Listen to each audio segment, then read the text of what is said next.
I was at my desk enjoying a mid-morning coffee that my assistant brought me, though she used artificial sugar. I threatened to switch to black tea instead. I was thinking about a copyright issue that needed immediate resolution, but the federal government was delaying the release of sensitive material. They were slow as usual, making it hard to get anything done. Federal employees showed extreme incompetence, avoiding responsibility without direct orders. I wondered how many people handled a letter before action was taken. I was stuck, unable to move on to my next project, and facing financial loss if items had to be destroyed. The rise of liberal concerns had complicated simple matters, even changing job titles. I felt too old for this nonsense.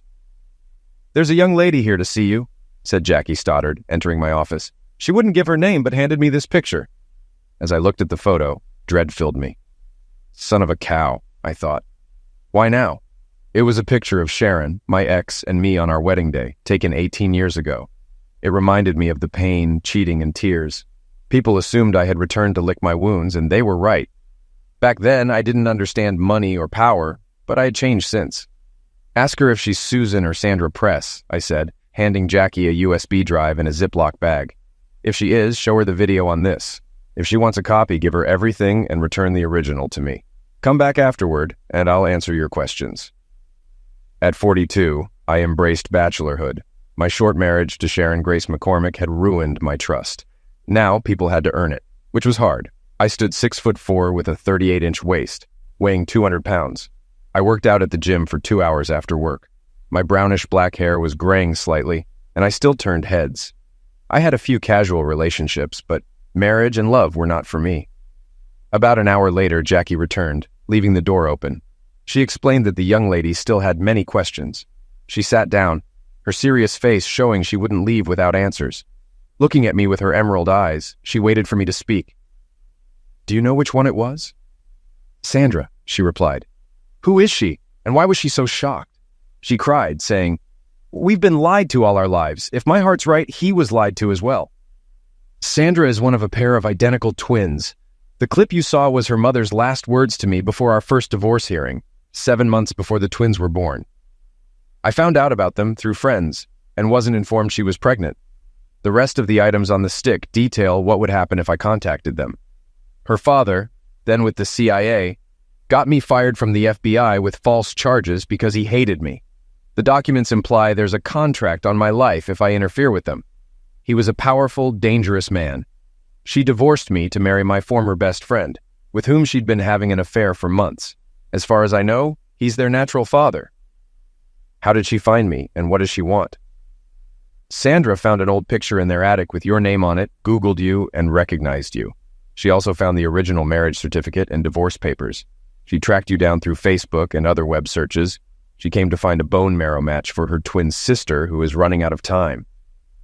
"Why come to me? I'm not their father. It doesn't make sense," I replied. "Her mother was with her father months before I knew her. Her father ensured that.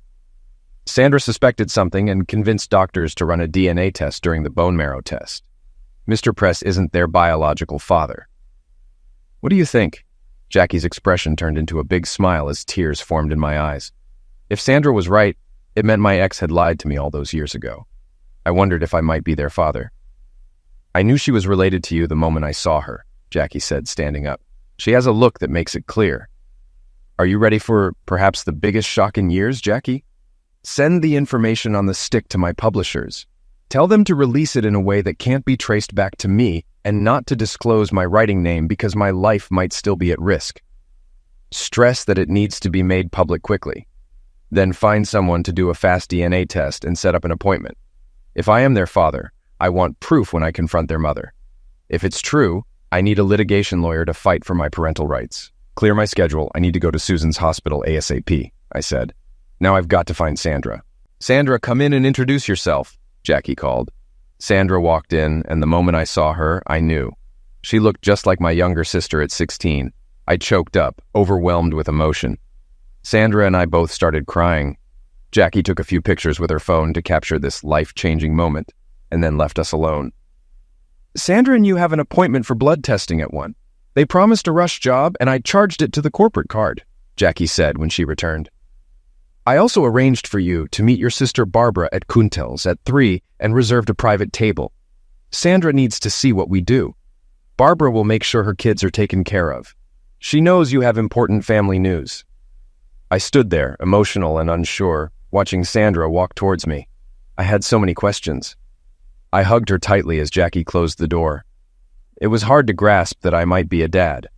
Sandra seemed to feel the same, trembling as we left my office. We tried to keep things light, taking baby steps to figure everything out. After arranging for the clinic to email the report, we headed out for a late lunch. I learned that Sandra had skipped school and driven all day until she had to rest at a station. I was furious that she would do something so risky, but held my tongue, realizing I might be reacting like an overprotective dad. It also reminded me of something I would have done at her age. When we arrived at Cantel's, I noticed Barb's car. "I know we're here to meet your sister, but why did Jackie set this up without talking to you first?" Sandra asked. "You're about to see what Jackie and I saw when we first met you," I replied. "It will explain why we believe you and Susan are my daughters and why I was shocked when the test came back positive." "Can I call you Dad?" Sandra asked. I laughed and smiled. "I'd love that." Cantel's was a family restaurant, a step up from Red Lobster with an excellent reputation. The owner and hostess led us to our private booth immediately. I ordered a bottle of champagne and extra tissues. Barbara had her back to us, so I asked Sandra to wait while I approached. "Hi, sis. Thanks for meeting me," I said. Barbara looked up and said, "You look happy. What's going on?" "Barbara, stand up. There's someone I want you to meet," I said as Sandra approached. "This is Sharon's daughter, Sandra." Barbara turned and stared, looking like she saw a younger version of herself. They had similar features: long brunette hair, high cheekbones, small ears, light blue eyes, and warm smiles. "Oh my God!" Barb exclaimed. "Paul, you should have warned me. This is unbelievable. How long have you known about her?" "About 5 hours," Sandra said emotionally. I surprised him at his office. Jackie and Dad knew immediately. "Seeing you, I understand why." The server returned with tissues and understood why we needed privacy. Barbara, between tears, explained 3 more people would join us, so the hostess moved us to a larger table. Barbara called her husband to join us and notified our parents to come quickly, calling it a family emergency. Mom asked what was wrong, but Barbara said she couldn't explain. We were all emotional. I got a text from Jackie saying the publisher had released the information, and it would be on the 6 o'clock news. We had just calmed down after our first glass of champagne when Barb's husband and my parents arrived. I laughed hearing my dad's loud voice. "There better be a good reason for this." Barbara and I stood to greet them. "Mom, Dad, Lou, I'd like to introduce you to Sharon's daughter, Sandra Press," Barbara said proudly. My mother instantly recognized the resemblance and smiled widely, filled with pride. She finally had the granddaughter she always wanted. My dad was stunned, speechless for once. When he finally spoke, he said, "I see it, but it's hard to believe." My mom sat beside Sandra, holding her hand tightly, too emotional to speak. My dad ordered 2 more bottles of champagne, his pride evident. After our glasses were refilled, I stood up with mine. "I need to explain," I said as Sandra started recording with my phone. I shared how we met and what had happened that day. My dad then stood up. "Sandra, we don't need a DNA test to confirm what we already know. Welcome to our family. You have 2 more aunts to meet soon.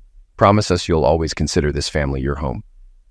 Sandra took the phone and spoke. "I came here seeking the truth, not knowing what I'd find. Today has changed everything for Dad and me. We didn't know until now. Meeting Aunt Barb showed me what unconditional love is. My twin sister Susan will feel the same." I scanned the table as everyone became emotional.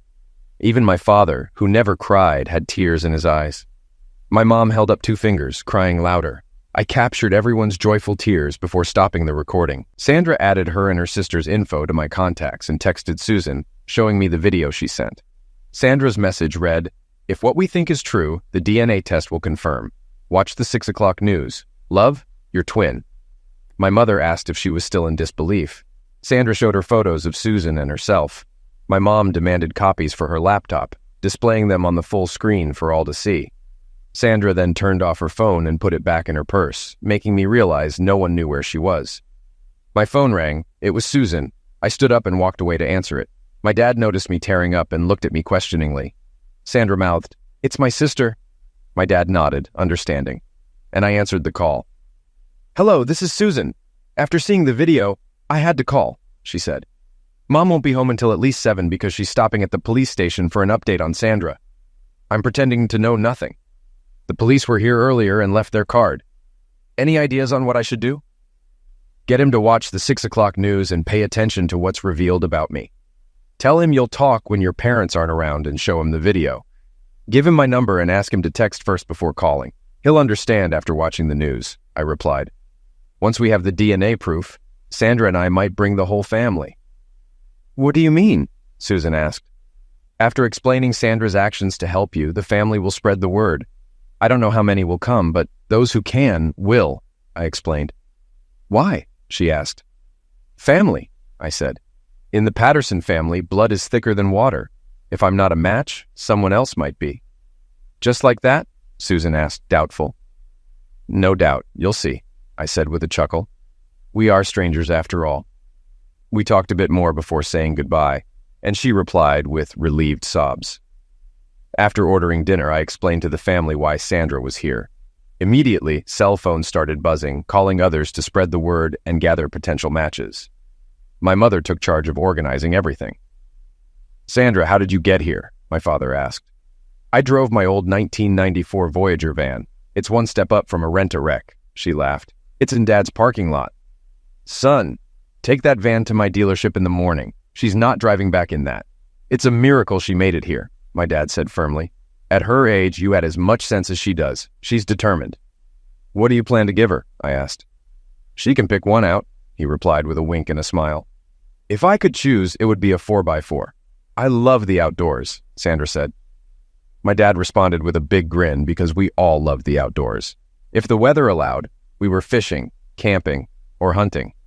He started reminiscing about the summer I learned to water ski in barefoot, sharing as many stories like he was holding court. Both my parents insisted that Sandra stay with them for the night, agreeing it wouldn't look right for us to be alone.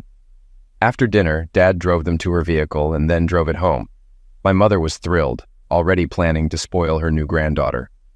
Dad ended up waiting until 1 a.m. for them to get home. Around 10 p.m., the police investigator called me. It took him 2 hours to complete a background check on me. The media was buzzing with questions about the information I released. We discussed the situation and related problems. Seeing the 3 generations in the video had answered many of his questions. I told him we were rushing DNA tests to confirm our relationship and that Sandra was with my parents. Once confirmed, we would return to see if I could be a match for Susan. I asked him to buy us some time and promised to update him on our progress. Susan later told me he reported back to her about our discussion. I was confronting my past again, but with a new perspective. This time, I wouldn't be intimidated by my ex-wife's family's power and money. I would use the media, the courts, and the truth to my advantage. I had the resources, the proof, and a growing determination. I didn't seek revenge, just justice through the truth. I was ready to take on 4 people and the federal government. The next morning, I was in my office, ensuring any schedule changes wouldn't affect me much, and setting up tasks for Jackie while I was gone. Jackie kept checking the email accounts like an overprotective mother, questioning me about my day and extracting all the details she could. To be honest, I never tired of looking at Jackie Stoddard. In her youth, she must have been every teenage boy's dream. Her naturally styled brown hair accentuated her soft features, and her piercing emerald green eyes and full lips were still captivating. As a single man, I often admired her, but was thankful she never caught me looking. Finally, she received the DNA test results, printed them, and exclaimed, "It's confirmed! You are her father!" Jackie immediately called the lab to send the information to Susan's specialist and began searching for the toughest litigation lawyer in New York. After vetting a few, she selected the best and arranged a Skype chat. The lawyer agreed to work on a percentage basis, confident it was a slam dunk with the DNA proof. We would go after my ex-wife, her husband, and her parents for denying me my parental rights. The restrictive court order against me would be squashed, proving their deliberate actions. The supposed contract on my life, even if not factual, would demonstrate their attempts to intimidate and control. The lawyer saw the potential for a significant case, even before involving the government.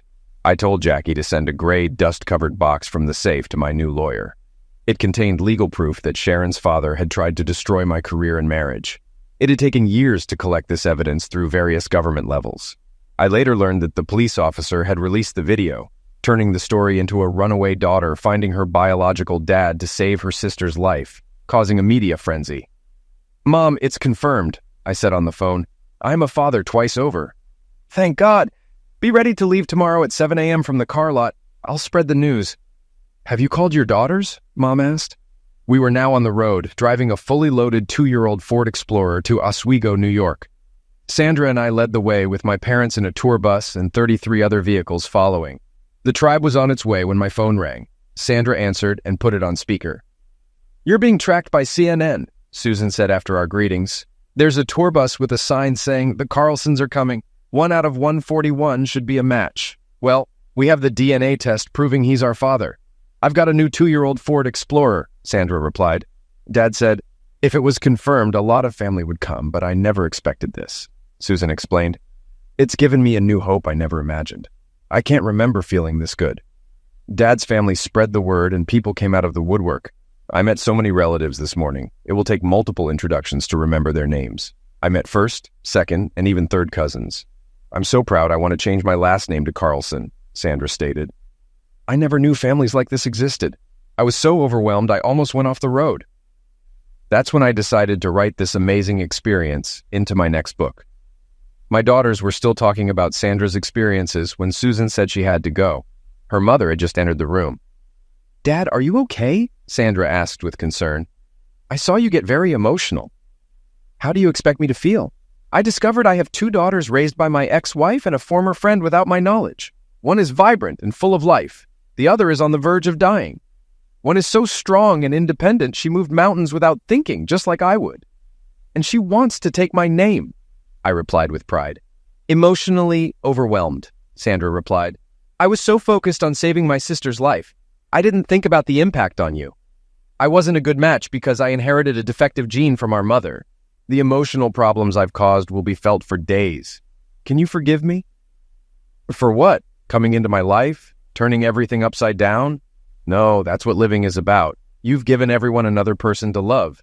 You've given me a chance to be a real dad, I said through tears. Your grandparents adore you. My mother is so proud. Seeing her face in you means everything. You and your sister have become her favorites by birthright.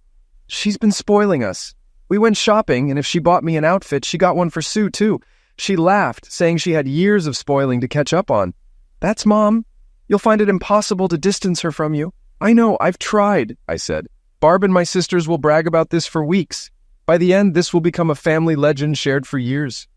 We learned that as soon as Sharon saw the live news feed about our arrival, she began having severe panic attacks. The walls she had built were crumbling. Susan, feeling vibrant and strong, confronted her as soon as she turned off her phone. Mom, why did you hide the truth about our real dad? Susan asked. When she got no answer, she pressed harder. You hid the truth from us, made decisions about our lives. What gave you the right to play God? Even Dad didn't know. If Sandra hadn't found out about him and sought the truth, would you have let me die? Sharon had no answers, never expecting the truth to come out. Her father had hated Paul from the start and did everything to drive him away. Thankfully, Susan's doctor walked in at that moment. We received DNA from a man we didn't know, proving he is Susan's biological father. He is coming to be tested, and there's a good chance he's a bone marrow match. He should be here tomorrow afternoon, and for his protection, he'll be under guard, the doctor said before leaving. Mom, my bio dad is coming with 140 others in case he's not a match. He wants to give me a fighting chance, Susan stated. He's risking his life to help me. Why? Sharon asked. To him and his family, blood is thicker than water. Though I'm a stranger to them, I am family, and family comes first, she replied. You had to know we look like our real dad's mother. Watch this video. It proves everything. Sharon watched the video of my family meeting Sandra. There was no doubt. 3 generations shared the same face. She could no longer deny the truth. Her daughters had proof, and her husband's actions were backfiring. Then a man appeared at Susan's room entrance asking for Sharon. When she admitted she was Sharon Press, he handed her a large legal envelope saying, You have been served. Sharon fell to her knees, sobbing. Susan, furious, felt no pity. Mom, why did Grandpa put a contract on my bio dad's life? Susan asked, knowing she wouldn't get an answer. Arnold Franklin Press had just left a corporate meeting. As he walked down the hall, he was served with legal papers. He sat down in the reception area to read them. The first document was a lawsuit against him and his wife for denying Paul his legal rights as the father of his daughters. The second was against his in-laws and himself, accusing them of conspiring to ruin Paul's marriage and career. It was clear Paul was seeking revenge. demanding sole custody of his daughters. He argued that if Sandra hadn't found him, he would never have known about them. He claimed moral abandonment, suggesting Sharon and Arnold would have let Susan die to keep their secrets. Proving otherwise in court would be difficult given the media coverage. Arnold remembered when he and Paul were university roommates and football teammates. Both had pursued Sharon, but Paul won her over. Arnold had even been the best man at their wedding. However, Sharon's father never approved of Paul due to his background. He convinced Arnold to pursue Sharon, and Arnold agreed. With her father's influence, Paul was kept busy with FBI assignments, leaving Sharon and Arnold alone together. Eventually, Sharon and Arnold became lovers while Paul was undercover for 2 months. Her father had recorded their affair and confronted Paul with the evidence when he returned. Sharon, unaware she was pregnant, thought her missed periods were due to stress. Delighted, her father saw Paul file for divorce immediately. When the twins were born, they knew Paul was the father, but her father had already gotten Paul fired with false charges. It took Paul 4 years to clear his name, during which he left the area in disgrace. Meanwhile, Sharon and Arnold married and had 2 sons. The unedited tapes would prove the conspiracy between Sharon's father and Arnold to break up the marriage. Arnold now wondered how Sharon would react when this truth came out. Sandra, I, and the group arrived at our final stop of the night around 9, exhausted after 14 hours of driving.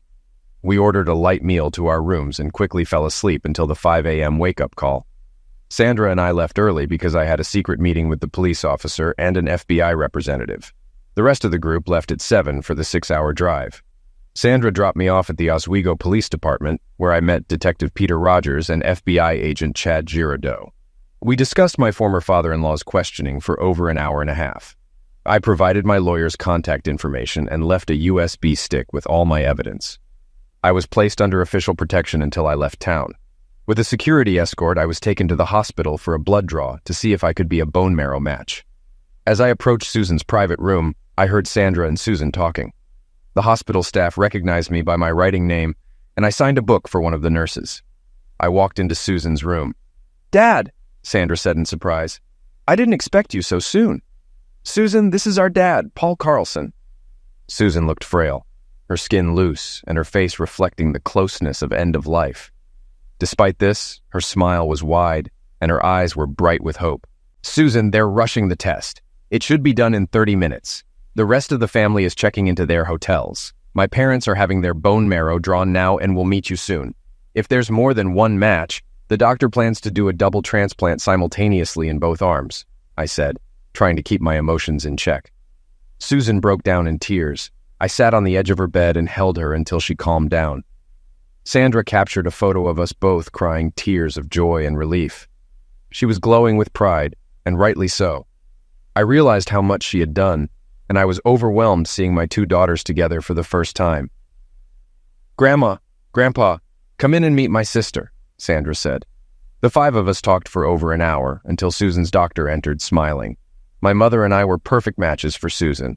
Dr. Proctor asked if we were ready to be checked in for surgery at 6 a.m. the next day. We both agreed. My dad whispered, "Thank God." We prayed for a miracle all the way up. "Don't you need my parents' permission?" Susan asked. "Normally, yes, but we received a court order this morning thanks to Mr. Carlson. It allows us to proceed if he or a relative is a match. The judge agreed that your mother and her husband weren't putting your needs first," Dr. Proctor explained.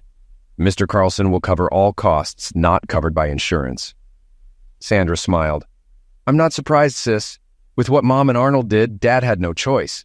Legally, he had no rights, so he used the courts to prevent any delay. A security guard then informed us we were about to be on national news. Susan turned the TV to CNN, which revealed my identity as the author of a popular book series worth an estimated $40 million.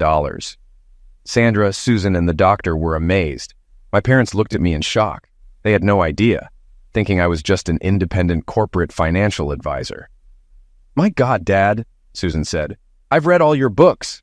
They're great." I laughed. After my former life was destroyed, I had to reinvent myself. Writing was my therapy.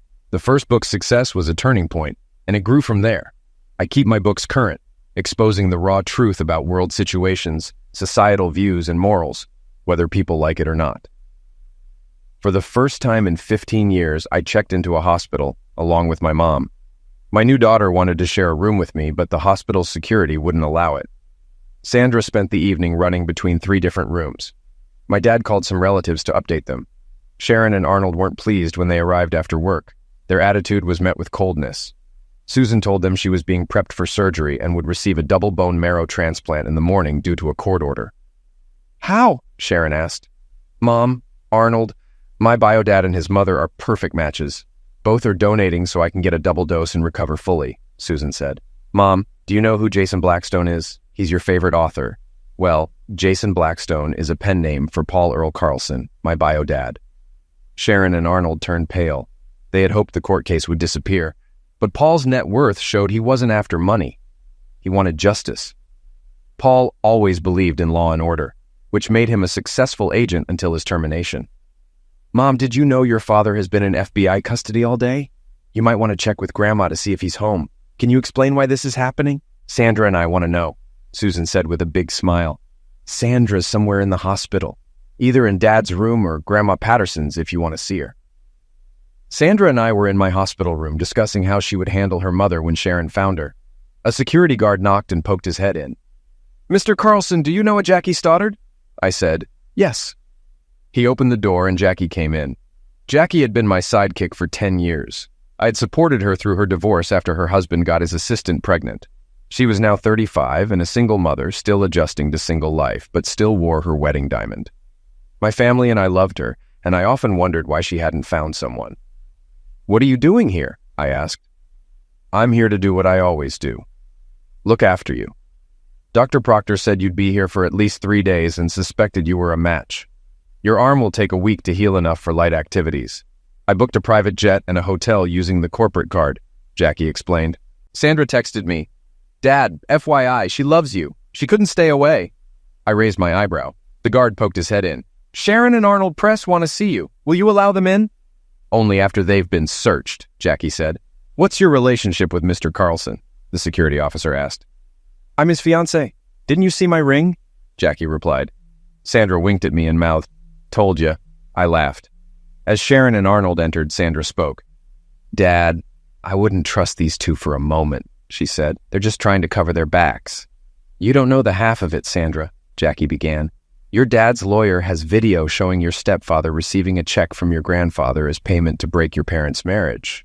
If successful, he would manage your grandparents' finances for a 3% annual fee." "How do you know this is true?" Sharon asked. "And who are you?" "Mom, she's Dad's fiancée and a master researcher. Her name is Jackie Stoddard. I trust her more than you," Sandra said firmly. Sharon's face went white. Her daughters were distancing themselves from her, and there was nothing she could do. "Jackie speaks the truth, Sharon," I explained. "I ordered my lawyer to release all the video and audio tapes to the FBI, including a letter from your father admitting he paid for the recordings. Your father's hatred for me was so great, he didn't care about the cost or who he used to get what he wanted." "Is this true?" Sharon asked Arnold. Seeing his expression, she knew it was. Sharon realized what she lost when I divorced her, the only man who truly loved her. "Jackie, a word of advice. Don't let others manipulate you like I did. Paul, I want to talk to you alone after the surgery. Right now, I need to go home and reflect. Sandra, will you walk with me to my car?" Sharon asked. Sandra said, "I'll be back soon. Mom and I need to settle a few things. Jackie, watch over Dad till I return." We watched them leave. Sharon held it together until she exited, then started to cry. Both Jackie and I understood she had no idea what had been done until now. Arnold, born with a silver spoon, was paralyzed by fear. The truth had come out and their life was shattered. Sharon would never trust him again. "Paul, I dreaded this day. I thought you'd never return. If we had met accidentally, I could have brushed it off," Arnold stated. "I never saw this happening. It's best I leave and say no more." He left, leaving us alone. I looked at Jackie, making her blush for the first time. I was looking at her the way a man in love should. For once, I was opening myself up. Was she playing me? Was she finally admitting her true feelings? Did I love her as a friend or something more? Either way, my daughters had awakened me. I'd been living in others' shadows, finding joy in their excitement instead of creating my own. "Jackie, we have a lot to discuss while I'm in recovery," I said softly. "These last few days have awakened me. I got complacent, settling for the sidelines instead of being in the game. Paul, when I got divorced, you stepped in. My kids were still young. You've been more of a dad to them than their own father. From baseball games to father-daughter dances, you were always there. I know why you pay me well, more than the usual rate. You want to ensure the kids in your heart are looked after, Jackie said. On their birthdays, you always went overboard, making them the envy of their friends. During summer breaks, you took us on special trips, creating lifelong memories. You answer their questions like a father should. They love you, and you love them. Your only problem is your fear of commitment. I tried to speak, but couldn't. Jackie was right, and her words hit me hard. So did Sandra's. I walked over to Jackie and sat beside her, taking her hand. I looked into her eyes, gathering my thoughts. Sharon cheated me. Her father's power intimidated me. My best friend betrayed me. I lived with an ongoing threat on my life. I put myself in protection mode. Until a few days ago, I didn't realize it. Now that I have, can we go on our first actual date? Or is it too late for you and me? I asked. Took you long enough, you old fool, Jackie said before kissing me. I'm texting our kids to tell them we're now a couple and working things out. Pretty sure of yourself, I said. I texted Sandra, thanking her and asking if everything was okay. Sandra responded, Mom didn't know. She's taking it hard. Won't be back tonight. Let Susan know. Jackie and I went up to Susan's room. After introducing Jackie as my girlfriend, we told her what had happened earlier and showed her Sandra's text. We had just finished when my sister Barbara entered. I just had to meet her, Barbara said. Jackie, what are you doing here? I want to say something. But Barb figured it out. He finally clued in, didn't he? She said with a smile. Took him long enough. Susan, this is your Aunt Barbara, and the man entering is your Uncle Lou, Barbara's husband, I said. You'll soon learn we speak our minds, like it or not. I excused myself and went to the nurse's station, texting Sandra to ask about Susan's pizza preferences. She replied that Susan likes everything but anchovies. I ordered 3 extra-large pizzas and 3 2-liter colas for quick delivery. I also called Dad, asking him to bring Mom up in 30 minutes for a pizza party. We pushed the no eating for 8 hours rule, but got carried away. The head nurse came in to calm us down, but left with a slice of pizza. Later, she stopped me and said, Your actions lifted the spirits of the whole floor. I can't thank you enough. At 4 a.m., they took me and my mom to prepare for the operation. We supported each other until we were wheeled in. I stayed awake until the medication kicked in. When I awoke, it was done. Now came the waiting and praying. Dr. Proctor informed everyone that the bone marrow transfer went well, but it would take a few hours to see if it took. It did. Hearing this, most of the family started preparing to go home. Jackie, I said, is the worst patient ever. But I'm not sick, I replied. You're like a bull in a china shop, impatient, unruly, and miserable. Keep it up and you'll get a bad reputation, Jackie told me. Jackie said my mother was doing well. Once she was sure I was stable, she gave me my phone back. The first texts I saw were from Jackie's kids, both asking, When does she get her engagement ring, Dad? When do we meet our new sisters? Jackie, your kids are smart, I said, showing her the phone. I told them I was coming to Oswego to watch over you. After the operation, they had a lot of questions and the whole story came out. They weren't surprised. They said, Mom, he's always treated us like his own. Most of our friends wish their dads were like him. We've always seen him as our dad, Jackie explained. She read the note and looked at me with tears in her eyes. I guess we'll have a short engagement, I said with a smile. Have you heard from the twins? Sandra and her mother are with Susan. She's doing well considering everything. Even though she's still medicated, she's asking a lot of questions, Jackie disclosed. Sandra told her about the pizza party. Susan can't get over how much she looks like her aunt and grandmother. She can't wait for a girl's day out with them when she recovers. Find me my pants. I want to see her myself and then check on Mom, I said. The nurses tried to stop me, saying it was too soon after surgery, but I insisted. So off we went, holding hands. Surprisingly, my pain was manageable. Jackie and I noticed Susan's improvement immediately. Her complexion was better, and the sparkle in her eyes almost brought tears to mine. Who are Tammy and Timothy Stoddard? Sandra asked. My children, ages 13 and 11. Why? Jackie replied. I got a Facebook friend request from them this morning. So did Susan, Sandra said. You both need to read what they sent me, I said, handing Sandra my phone. She read it, smiled, and passed it to Susan. I want this back to add their phone numbers to my contacts, I said. Sharon then asked if she could talk to me privately, so we went to the waiting room. Paul, I had a long talk with my mother last night. She admitted remembering Dad's hate towards you, but never expected this. My daughters want to finish the school year here and then live with you. They want their last name changed to yours and feel what Arnold and I did is unforgivable, Sharon disclosed. I can't argue with them. They made it clear they'll go to court if I refuse. They no longer trust me, and I can't blame them. Will you let them come? You know my family. They wouldn't let me refuse no matter how I felt. I will gladly take them. So will Jackie. We'll just need a bigger place. I'll drop the suit against you if you agree to joint custody, I replied. The suit will still go forward against the rest of your family. The twins are old enough to decide the rest. Sharon agreed to joint custody.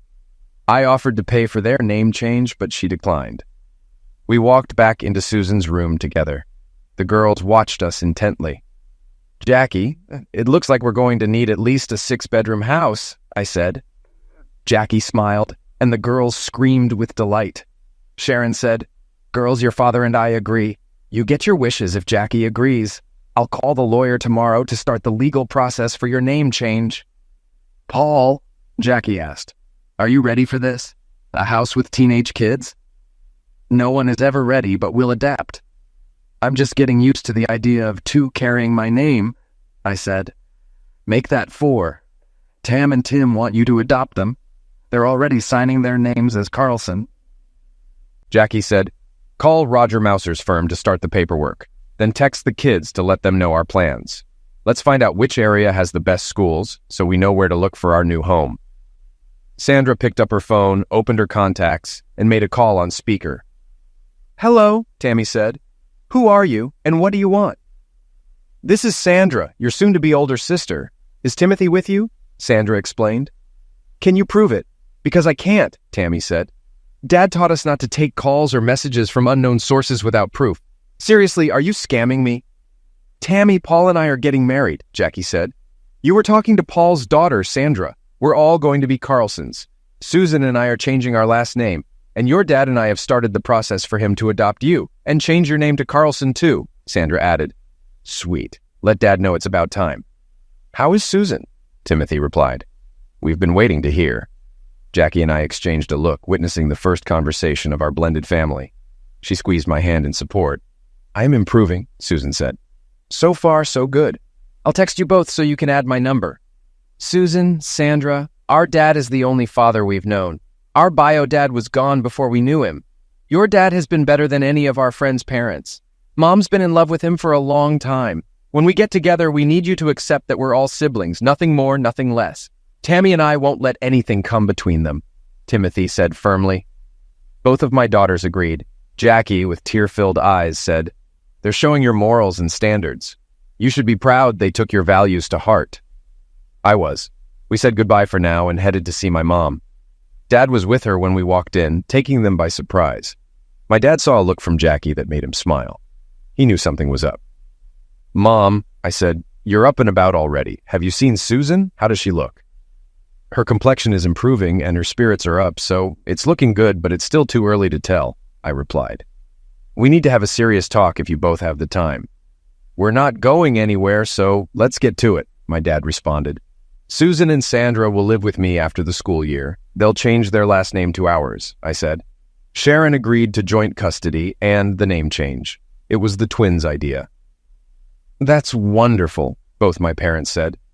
That's not all, Jackie added. Your son has decided to make an honest woman out of me. Elizabeth, are you ready to help plan a wedding?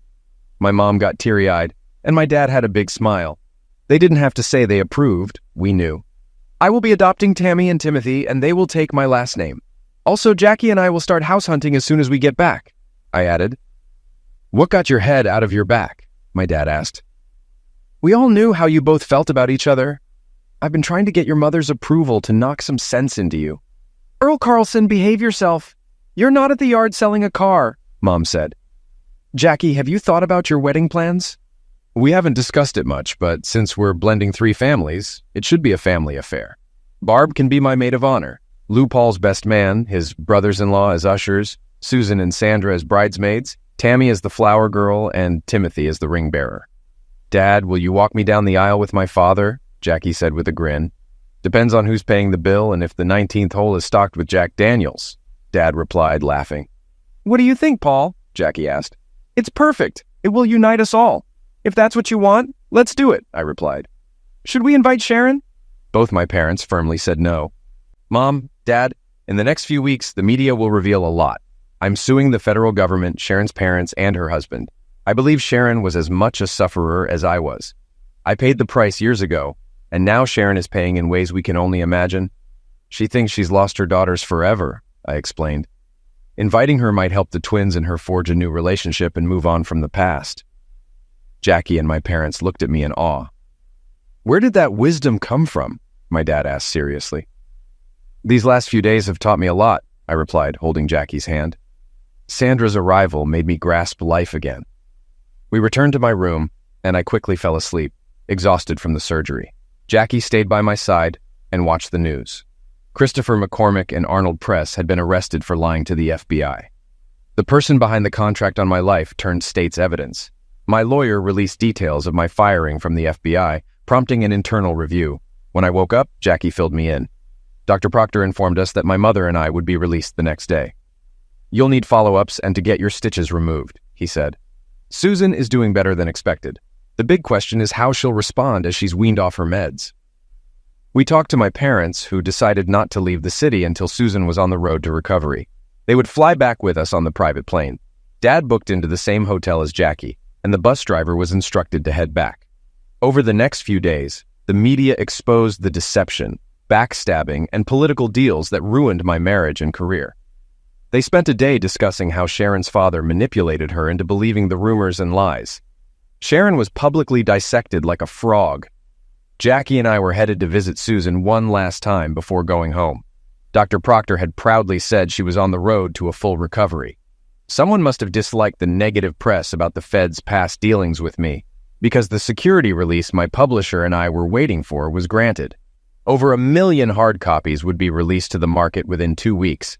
I had 2 first editions delivered overnight. After I signed them, Jackie wrapped them, and we hid them in a shopping bag.